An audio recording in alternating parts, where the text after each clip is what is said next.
I, female, 32, hosted a dinner party for family recently to celebrate my new promotion.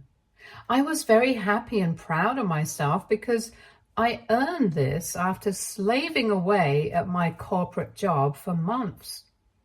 Only my partner, Keith, male, 37, knows how hard I have worked for it. But what was meant to be a celebration of my success, hosted by me, ultimately became about something else. Now, everyone is after me because they think I'm cruel and vindictive and don't understand the value of family. I grew up in a blended family. My biological mother left my dad for her boss when I was just 2 years old, so she has never been a part of my life. It has been dad and me for the longest time, and I'm not complaining. My mom never tried to reach out, and while a lot of my family thought that I would want to seek her out when I grew up, that was not true at all. I have no desire to meet my biological mother or reconnect with her, even though my stepmother and I don't see eye to eye. I have never had a real maternal figure in my life, not in my mother and not in my stepmother, Anne, 53, female. Dad married her when I was already old enough to have begun navigating life without a mother, and there was always resistance from both sides to accept each other as family. As a child, I used to look at my friends with complete families, siblings, cousins, and I would feel very envious and dejected that I was not given this luxury. However, I just accustomed myself to my own reality, and since then, coping with life has become easier. My Aunt Rosa, Dad's sister, tried her best to cultivate that bond with me, and I'm very grateful for everything that she has done for me. But, and I mean this in the least hurtful way possible, an aunt is not a mother. I don't blame my dad for anything, though. I think he did the best that he could, and even though when I was a kid and a teenager, I didn't like a lot of things that he did, and we fought a lot over silly issues, as an adult, I realized the enormous sacrifices he has made for me. The family dynamics were out of my control to a very large extent and were out of his control, but we managed. Dad married Anne when I was 15 years old, even though they had been together for a while before that. He had repeatedly asked me if I was okay with him remarrying, and I know for sure that had I said no, he wouldn't have gone ahead with it. But by then, I knew that despite Anne and I not having a very good relationship, she made him happy. And I also knew that both of us loved Dad enough to be cordial to each other and make the family work somehow. While he was dating her, he had introduced her to me. In the initial few months of us knowing each other, she had overstepped her boundaries multiple times. I think she assumed that since I never had a mother, I would automatically take her as my maternal figure, and she tried very hard to fill that gap, so to speak. But I had been without a mother for so long that I didn't really understand what it meant to have one. Any attempt of hers to discipline me or exert authority while they were dating and not married was met with a lot of hostility from my side. I could have behaved better in hindsight, but I was a rebellious teenager, and to me, I was doing the best that I could. It became clear to her that I was not interested in a mother, and that the only way this could work was if we tolerated each other's presence and got along for Dad's sake. And this arrangement worked after their wedding, for the first few months at least. And I seriously and genuinely believe that it would have gotten better and the family would have been tighter, so to speak, if Stephanie hadn't come.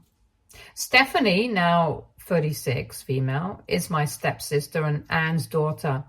Dad had no idea about her when he married Anne, and Anne had never shared it with him. I don't blame her for it because it was a hard thing to talk about for her. Stephanie was the result of a teen pregnancy that Anne had with a man who was much, much older than her. She was groomed and then forced to carry the pregnancy to term. She was essentially a kid herself when she became a mother, and the only reason she agreed to carry the pregnancy to term was that she was assured by her abuser and his family that they would take up the entire responsibility of the kid and she would not have to be involved.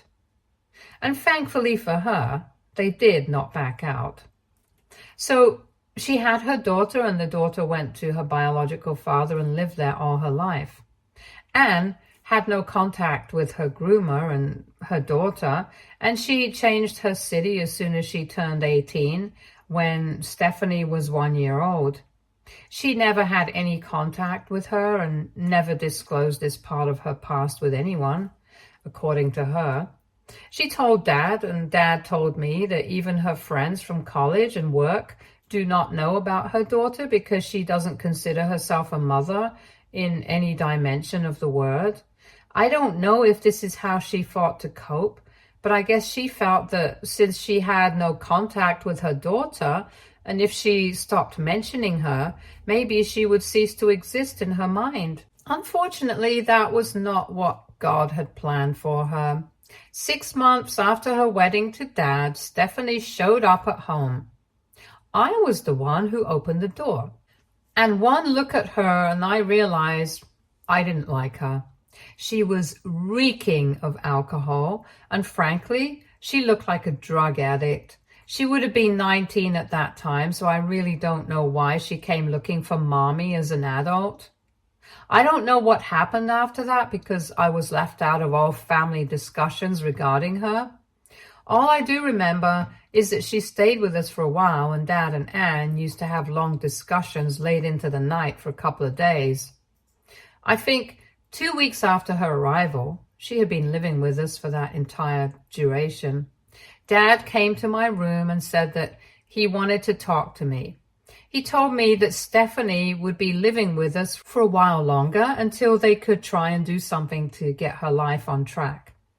I couldn't believe my ears.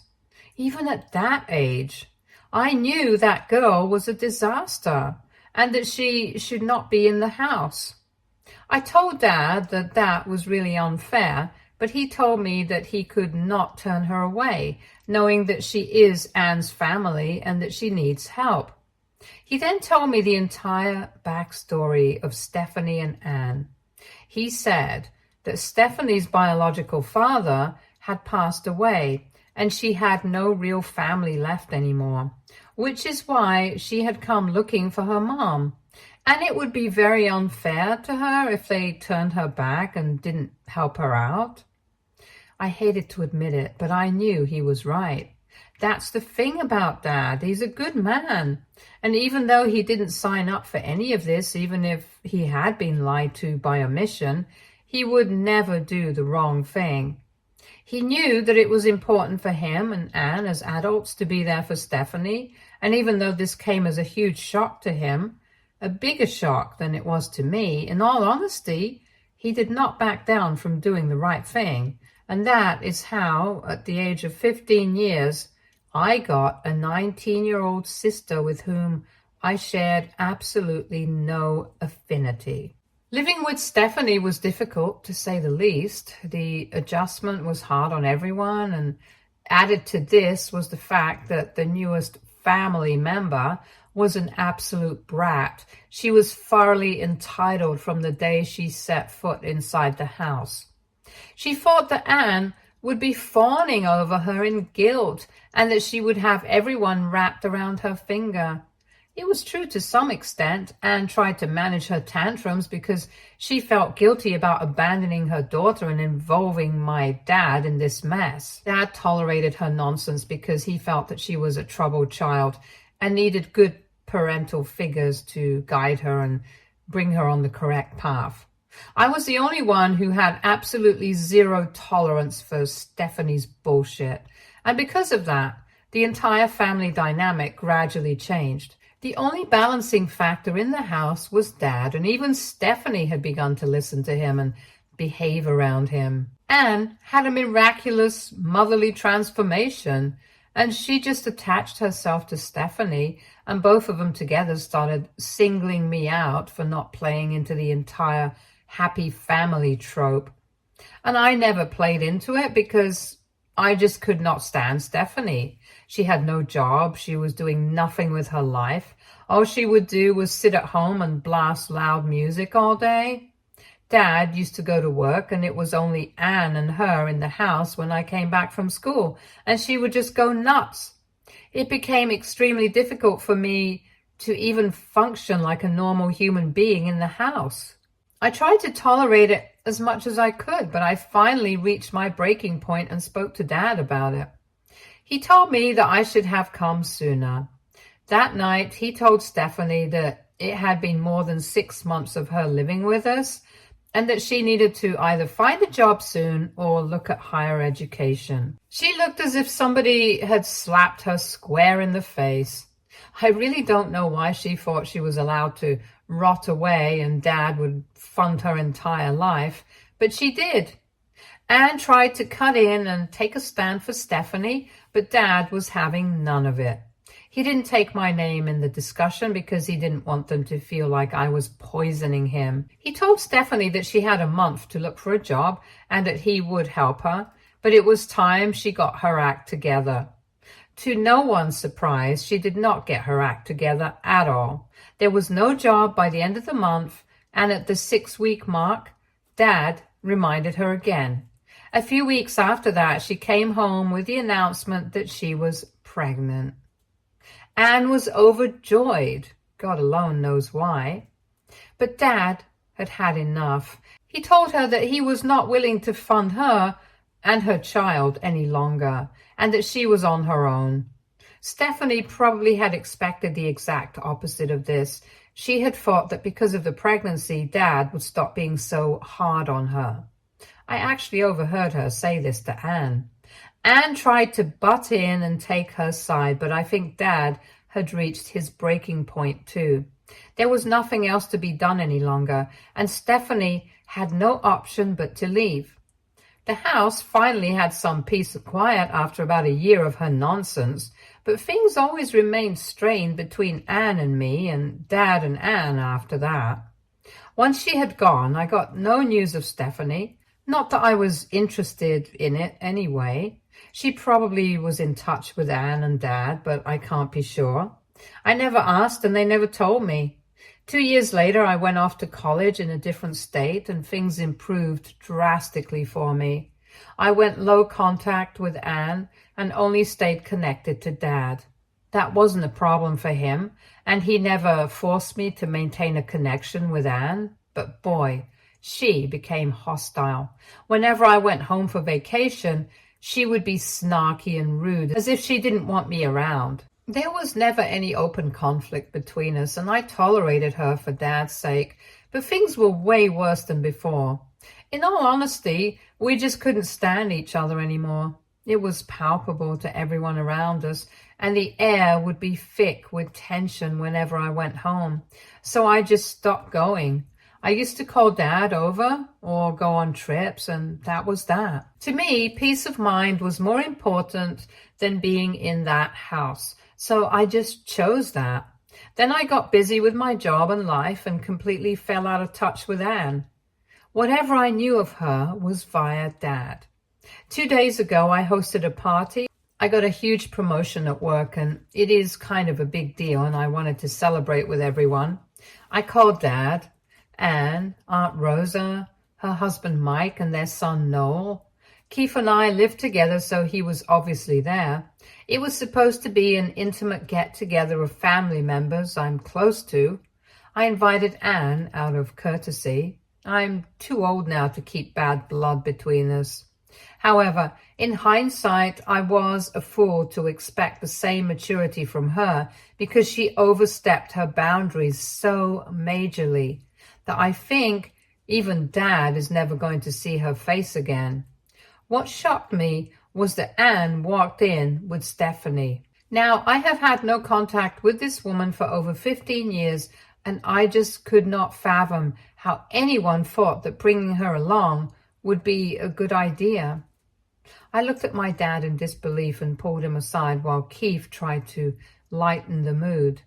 I asked him why she was here, and he said that Anne had told him that I had specifically invited Stephanie.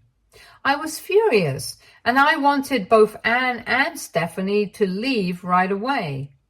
I decided against it because I did not want to create a scene, but if I'm being honest, I should have gone ahead with kicking them out. I tried to defuse the situation, I really did, and Anne and Stephanie were behaving for the most part, so I even got a little comfortable with the entire situation.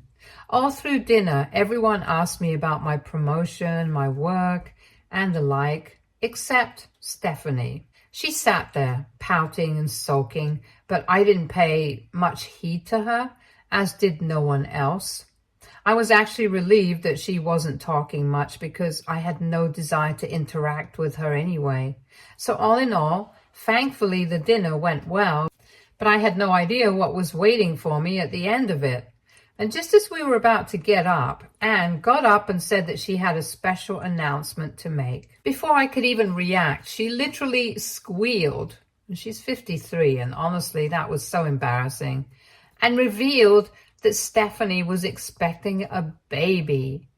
Everyone in the room went dead silent. All the people that were present, except Stephanie, probably, knew that I had had lots of fertility struggles, and I was told only a year ago after multiple tests that I would never be able to have biological children.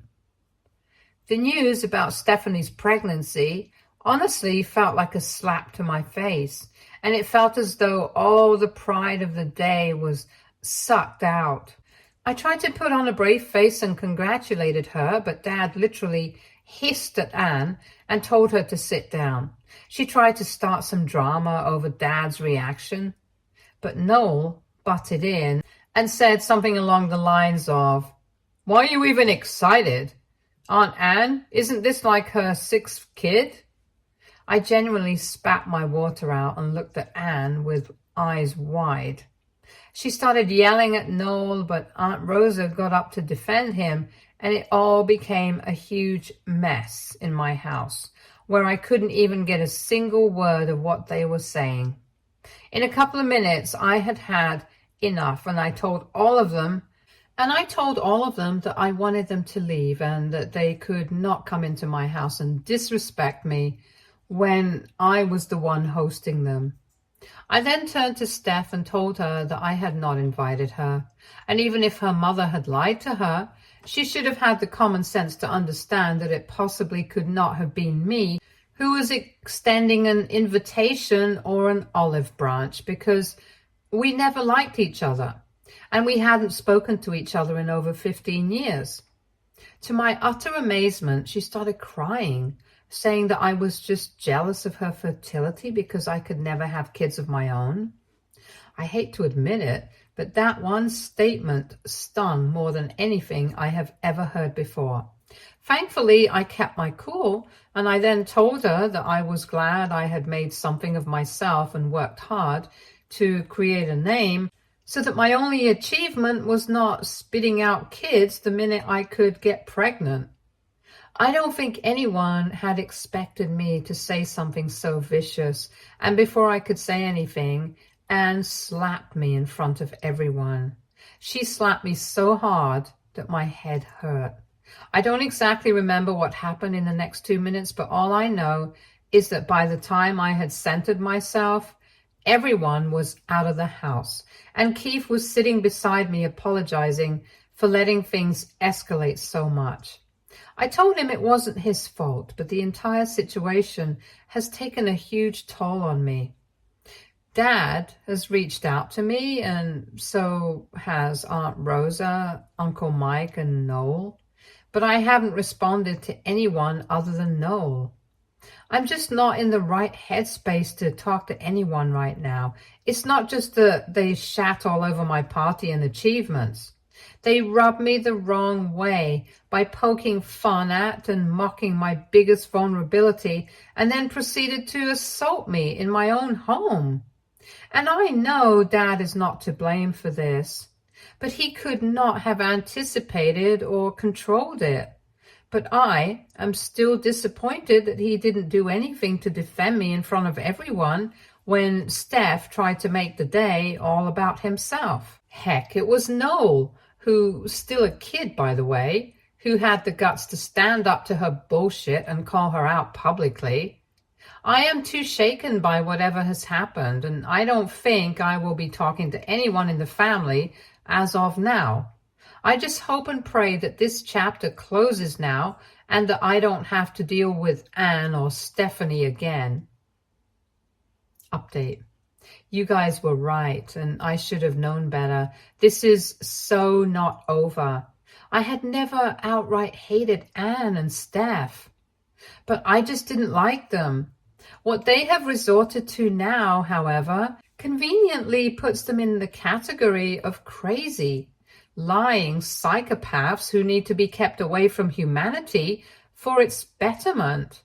I have never met a worse duo of lying scums, and God knows why Anne has become blind to the antics of her daughter. She used to be sane, but now it seems like Steph controls her with the twiddle of her thumb. It's a sorry state of affairs for Anne, and I feel bad for her. She has lost all her individuality for a child who does not care two hoots about her. A week after the party, I had still not replied to anyone, so I had no idea what was going on. Anne and Stephanie came to my house. Keith opened the door and did not even invite them in. Steph started screaming at the door, saying that she wanted to talk to me and that I had ruined her life completely. I heard the screaming and rushed to the door where Stephanie was crying, and Anne said that I had committed the most unpardonable sin and that they needed me to pay for it.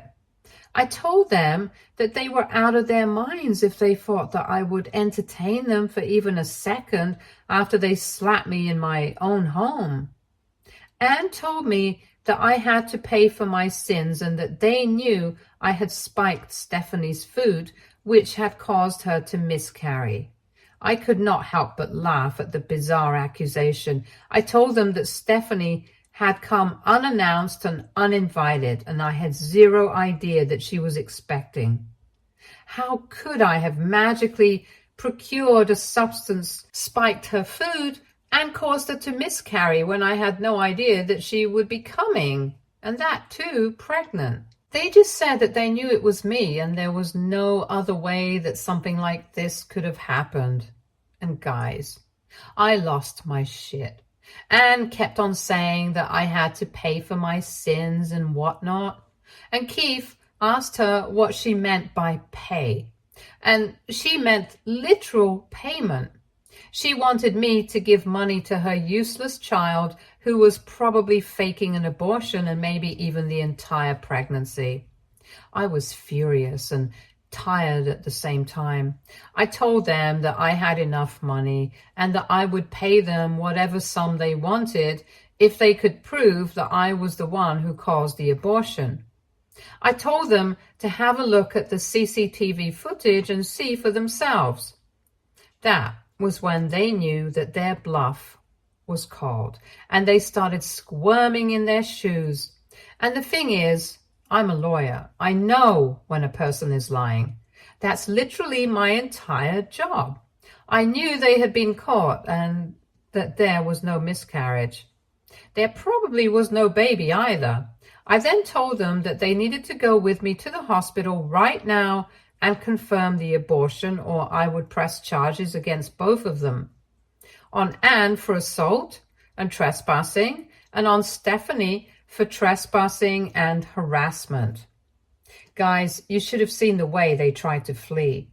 Keith and I ran after them and we took them to the hospital. Both of them were in tears by the time we reached and were begging us not to go ahead with it. Anne had the audacity to say that I was tormenting her poor daughter after what I had done. I told her to shut her trap because her poor daughter was a grown-ass woman of 36, and she needed to stop playing the victim every chance she got. The tests took some time, but at the end of it, I knew what the result would be. Stephanie was not pregnant, and she had been faking it the entire time. I don't know whether I felt rage or smug. I just knew that I wanted both of them out of sight that very minute. I thought I would need to down an entire bottle of wine to deal with all that had happened. When we sat in the car, Keith told me to send a text and the reports to everyone detailing what had actually happened. He said that it was time to expose them completely and cut them off for good. I have done just that, and I feel so much relief. I know now that they won't have the guts to get in touch with me again. I think I'm going to go no contact with Dad too. I just feel that he is somehow responsible for inviting all this mess into my life.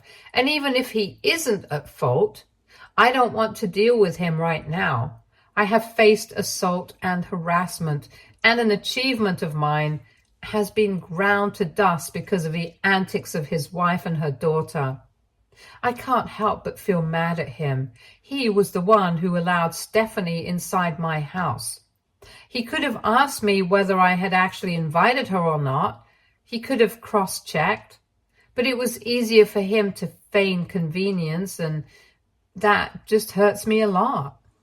I know I'm not going to tolerate any more of their drama, and if they try to, as much as knock at my door again, I will just get a restraining order against them. I don't care if I burn every single bridge with the family, but I just don't have it in me to deal with this anymore. Update 2. For all those who are hoping for a dramatic update, I have some news for you. Dad has filed for divorce from Anne. After he got to know what the mother-daughter had done, he was furious and threw Anne out of the house. I had a very long talk with him, and both of us got very emotional. In the fight with Anne, she revealed that she had known all along that Stephanie wasn't pregnant, but she already had 5 kids. None of the babies' daddies stayed. Yes, all of them are different, but Dad thinks that they pay child support. And she could not hold a job for long. Anne thought that if they tried this drama, they could try and get money out of me, which would help Steph out. She told Dad that both of them had resorted to this only because I had chosen to sever ties, and they knew that if they asked like family, I would not have helped Stephanie out. Well, of course, I wouldn't have helped her out. Her brood is not my responsibility, and this is why they had hatched this elaborate plan to basically extort money from me. Anne justified herself by saying that since I could never have kids and had had a promotion, all the extra money could actually go to someone in need. And Dad told her that this was my hard-earned money and I could even wipe my crap with it if I wanted, and I didn't owe anyone anything. They had a huge fight where Anne kept defending Stephanie and refused to take accountability for her actions while deflecting the entire blame to me. That was when Dad realized that there was no point in talking to her. She was beyond any level of sanity, and there was no redeeming what she did. He told her that he would be filing for divorce and asked her to move out. He apologized profusely, telling me that he could never forgive himself for what he allowed to take place. I told him that it wasn't entirely his fault, but that I needed some time to get over the entire ordeal and bring myself back to normalcy. The last few weeks had been very draining for me. I was actually looking forward to relaxing a little bit after my promotion, but this entire family drama just did not let that happen. Aunt Rosa and Uncle Mike called me and offered me support. They actually encouraged me to press charges, but at this point, I just want this mess to be over and live in peace. They have been very understanding of the situation. And that is all that I expected from anyone, in all honesty. I have no idea what Stephanie's doing and how she's managing, but she and Anne have had a falling out because Anne now blames her for the breakdown of her marriage. It's honestly a shit show, if you ask me, and I have asked everyone to leave me out of it. I have gone no contact with Dad as well for the time being, and even Aunt and Uncle know that they don't have to talk about the Anne and Dad situation with me. That's the biggest win that I could have asked for in this situation, and I am just glad that this is over. Hopefully, this will be my last update because I don't have it in me to tolerate even a single moment more of this. Thanks and goodbye for good. Stay tuned for more stories from our girl relationships.